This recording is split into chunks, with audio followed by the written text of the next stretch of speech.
Alrighty, hey there. This is me, Johnny, your host, live from my mother's basement.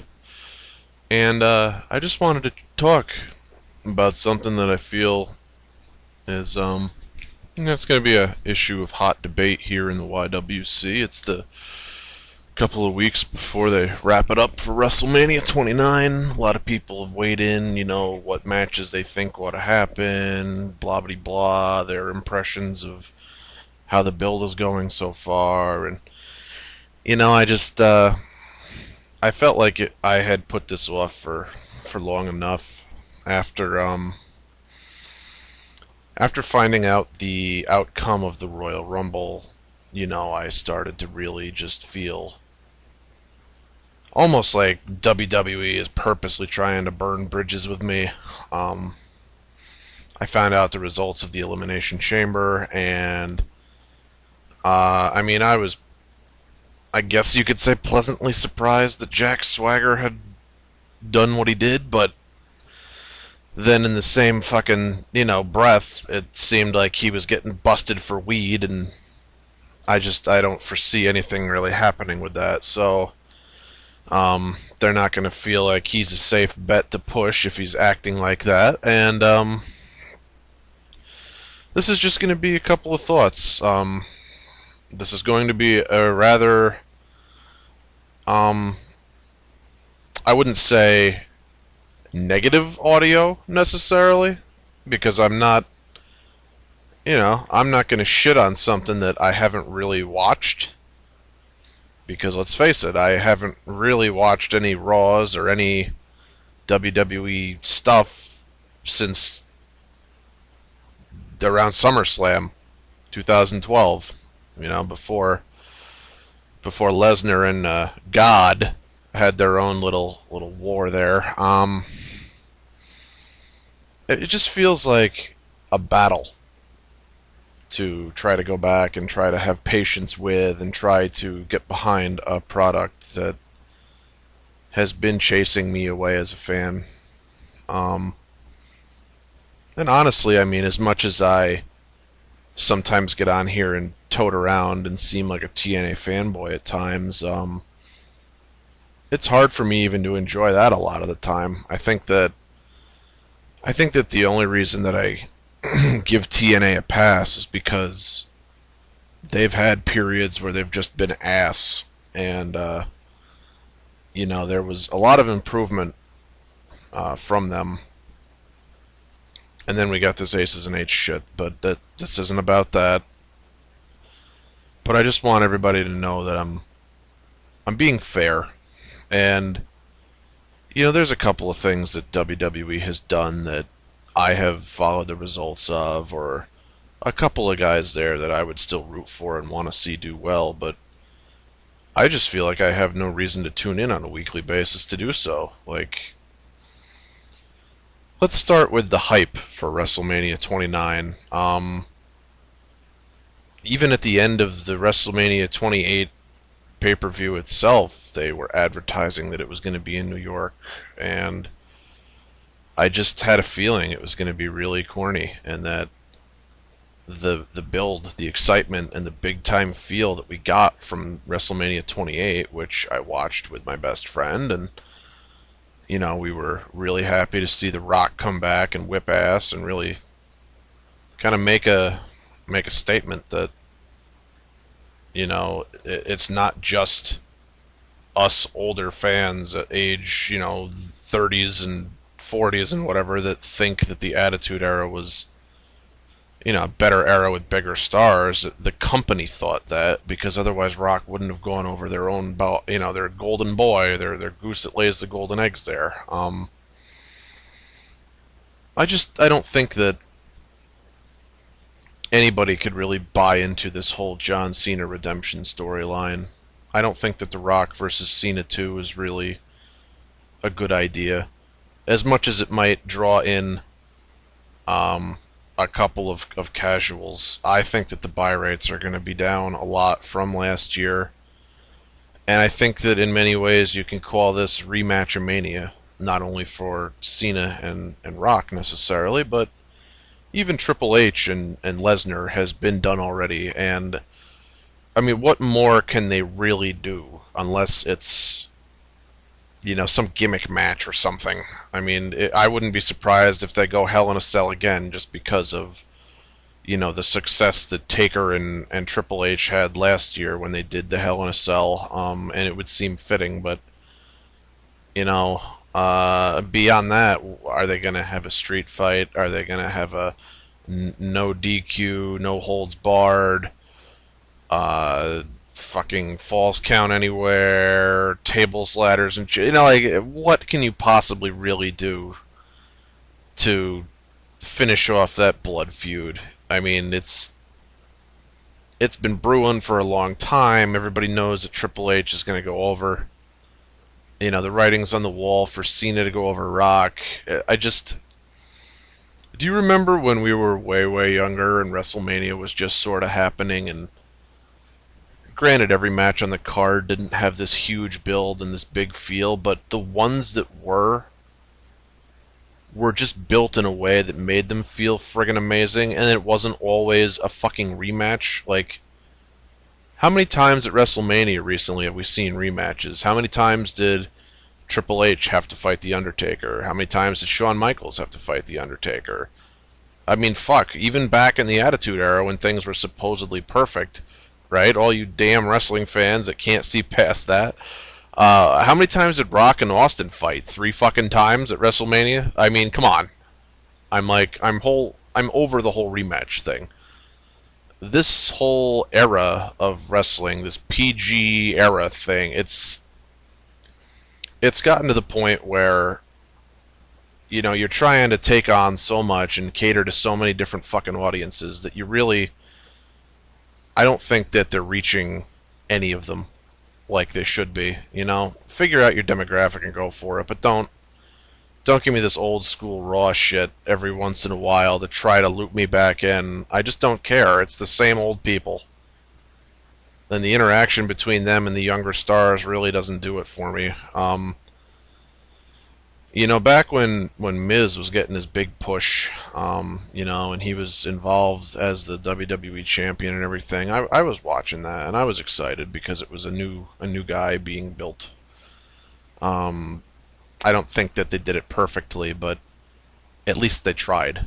I mean, who can we say that they've had recently that's had anywhere near a Miz type push even? I mean, you look at Ryback, and he's the one fucking losing at Hell in a Cell and at the Survivor Series, and it's just ugh. TLC even, if they wanted to give us something huge and something big, well, they already blew it with Ryback versus Cena already because they gave it away at the other pay-per-view, or even on free TV. I think they had touched. You guys remember when Ultimate Warrior and Hulk Hogan fought? And the only time that they had touched previously had been like the Royal Rumble before Mania, to kind of give us the illusion that could happen. Yeah. We don't get that kind of shit anymore. We don't get that big time feeling. Ryback was going to be super fucking over, and all they did was just sweep the rug out from underneath him to further this whole Cena Rock shit thing to go into WrestleMania again. It's like, I understand it did well for you one time, but do you really have faith that that's going to be your mega fucking event thing and draw the most money? I mean, don't you think fans are looking for something new? It's kind of why they tuned out of your same old shit product in the first place and started going to things like MMA and, just even other sports entirely. We don't see the same team every year in the NFL go to the fucking, go to the playoff. Well, sometimes the same teams go to the playoffs, but this year we had 2 new teams entirely from the year before Super Bowl. I don't know. I feel like even in the World Series with baseball, you don't always see the same teams going. I mean, one might make the argument that the Yankees seem like they're a fucking permanent fixture there, but not recently. I don't know. I feel like as a fan that if WWE really wanted me to watch, that a lot of these younger guys would start actually breaking out, and that a lot of these older veteran talents They would actually be in programs that put over other younger talents. The Rock coming back would have been a lot more special, not just to fight Cena again in a fucking storyline now that's been kind of 3 years in the making that really didn't need to be. When the Mega Powers broke up back in the day, that was like the biggest fucking storyline of friend and friend turned enemies, and they only did it for 1 year. The whole storyline. It started at fucking the Trump Palace and it ended at the Trump Palace. Um, and I mean, you could say there were the tag matches with Zeus and with Hogan and all that shit, but that was really to promote movies and all that too. And it was still a big time feel because it kept Hogan and Savage from, getting each other just one on one all the time, also. And here's what I really don't get is all this hype is like, oh, well, Cena's going to fight Rock again. Well, what right does Cena have to beat The Rock now after he lost to him at the last WrestleMania?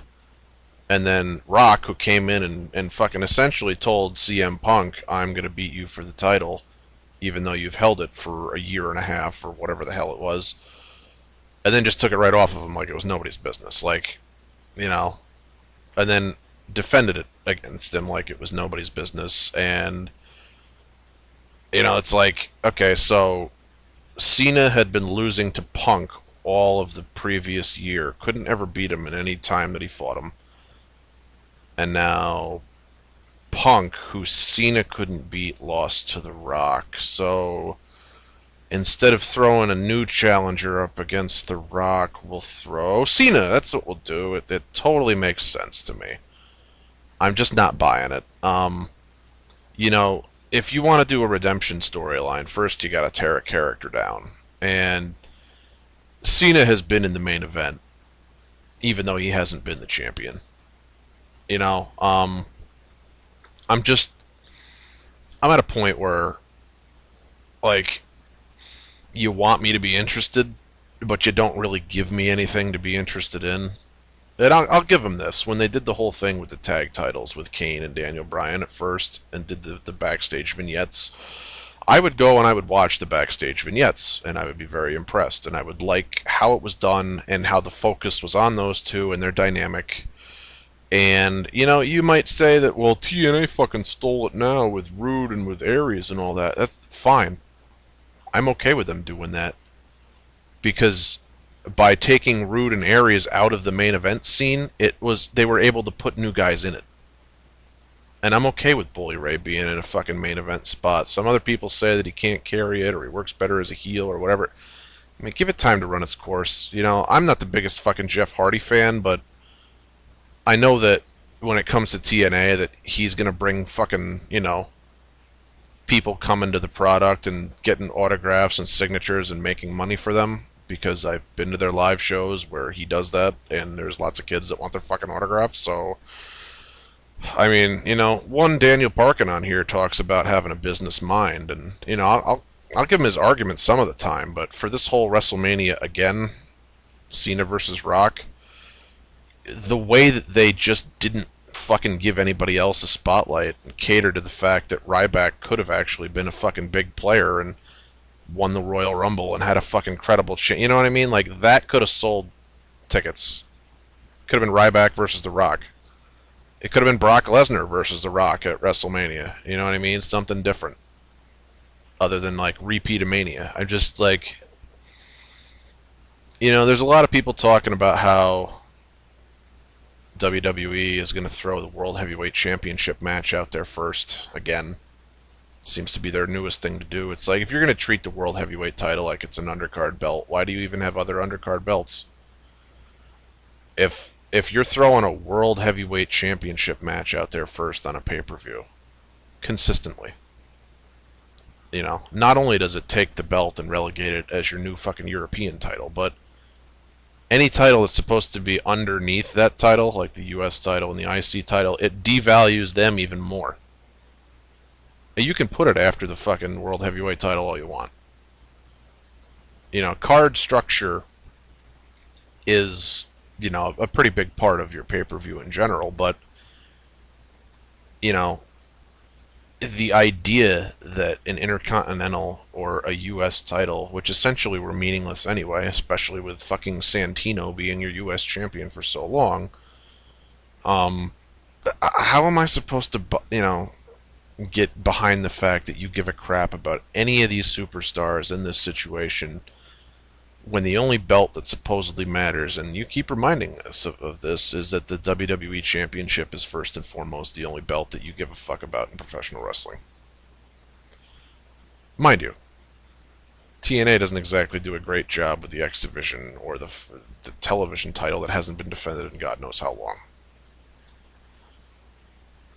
But their TNA World Championship, to me, still seems like a pretty big deal. And, you've got, what, 3 times the fucking roster that TNA does, and you can't come up with exciting new feuds that actually have depth for your World Heavyweight Championship half the time. And don't get me started with the predictability and the blandness of the characters that have held the belt. I mean, as much as I liked Sheamus and he was on a fucking steamroll, the whole 18 seconds thing at WrestleMania last year killed it so bad that afterward, the effect that you wanted to have with having Daniel Bryan be the bad guy and Sheamus the good guy, the fucking crowd was already turning on them. It was reverse roles. And then you got it right with putting him in the tag team with Kane, Daniel Bryan and all that, but now they're your odd, funny couple still. And I mean, going into WrestleMania, maybe they'll have a match.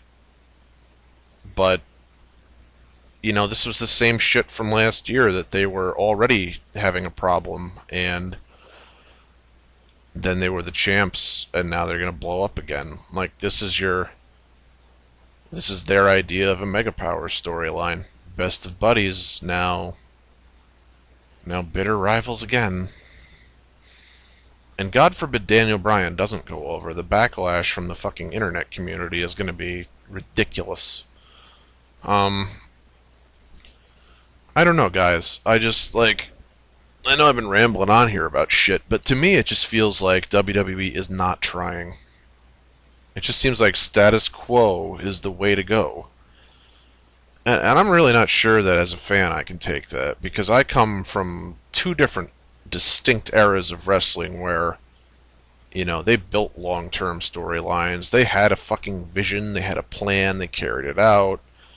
There were a lot of backdoor politics going on, and, people got held down to an extent in those days, but those days also created way more stars than you're seeing now.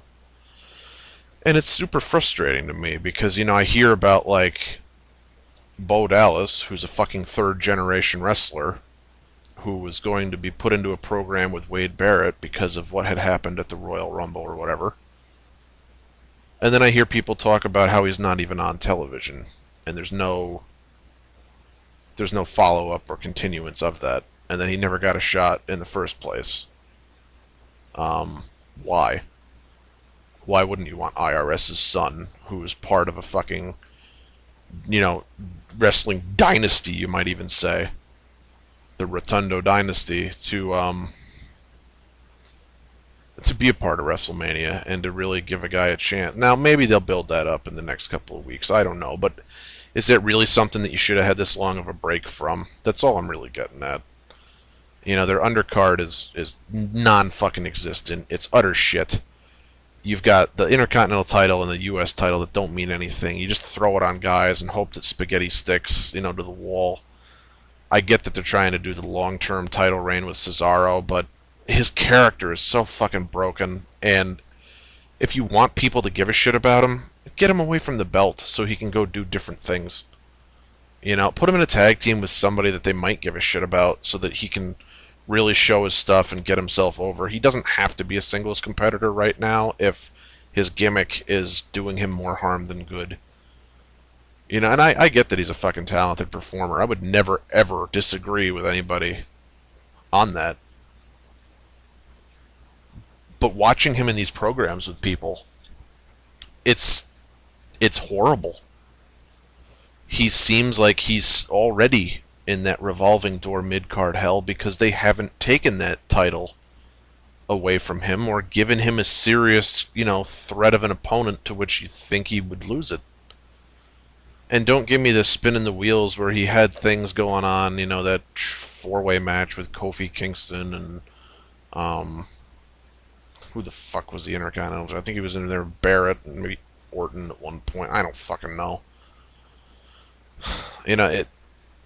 If you're gonna go against Miz now, great, but why is Miz, a guy that's, in a movie that's coming out and had already been a main eventer, going after this U.S. title again after being Intercontinental Champion last year?